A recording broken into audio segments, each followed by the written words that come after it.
This is a big screen on a not very big phone, and this is an even bigger screen on a not much bigger phone. It's Galaxy S8. So the Samsung Galaxy S8 comes in two sizes, 5.8 inches and the S8 Plus, which is a 6.2 inch screen. What's new here is that they're super tall because they got rid of the bezels on the top and the bottom of the phone. And now the sides are still curved like they are on like the Galaxy S7 Edge. That's just the default way that these phones come now. Samsung's now calling it an infinity display, and I don't know, the curve is fine. I'm not picking up a lot of extra little taps. It looks really sharp, and it's got, you know, HDR color if you care about that sort of thing. What's interesting is they both have the same resolution, which is 2960 by 1440. But you know, Samsung makes great screens and these look great.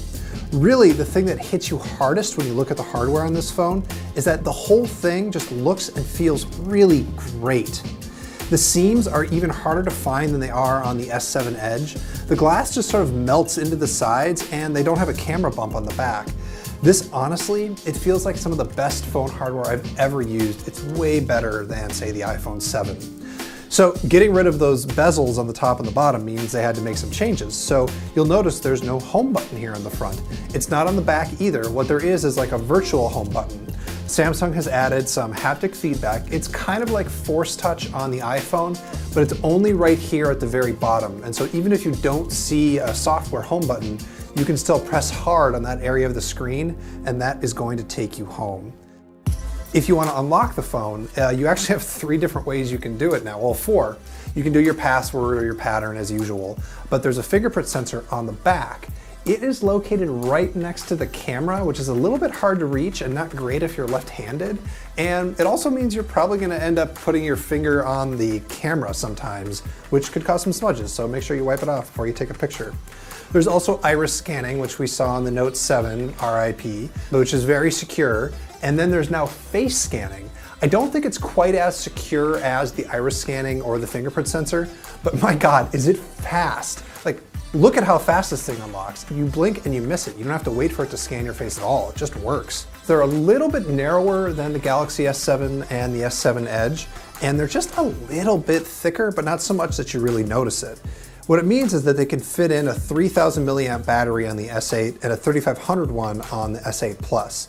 That's not exactly pushing the limit in terms of battery capacity, but I have to imagine that Samsung isn't really interested in pushing the limit on battery capacity right now after what happened with the Note 7. They also do all the stuff that you normally expect from a Samsung phone. It's got IP68 waterproofing, there's 4 gigs of RAM, there's 64 gigs of onboard storage, and yes, there's expandable storage here, and yes, there is a standard 3.5mm headphone jack. One thing that Samsung didn't change is the camera. On the back, it's still a 12 megapixel sensor, although Samsung says it has improved the image processing software.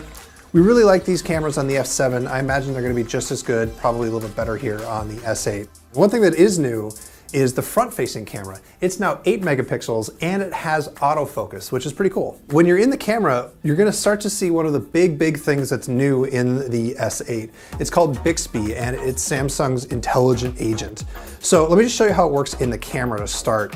When you've got the camera app open, you can hit this button and then it'll go into Bixby mode and it's going to auto-detect whatever it sees on the screen.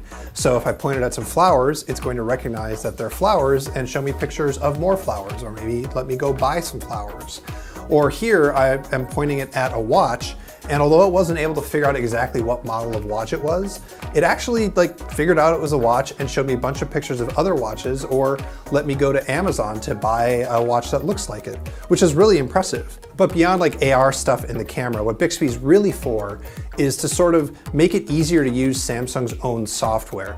Their goal is to have anything that you would do by touching the phone, you can do by speaking to the phone. And so with any compatible app, it's of course starting on Samsung's apps. And the way that you trigger it is by holding down a side button, which is actually a really bold move. They've got a whole extra button here. And if Bixby turns out to not be that great, they've basically wasted part of the hardware of the phone on this thing. So we're gonna have to see, but unfortunately we weren't able to try Bixby yet. It is still, coming out when the phone comes out. They didn't have it here at the demo station. So pre-orders for the S8 and the S8 Plus begin on March 30th, and it goes on sale on April 21st. In the US, it's going to be available in 3 colors, black, gray, and silver. And I can't tell you the pricing yet because that's always up to the carrier. So you're just gonna have to go see what Verizon or AT&T or T-Mobile or Sprint are gonna charge you. For much more on everything Samsung announced today, you should check us out. We are The Verge.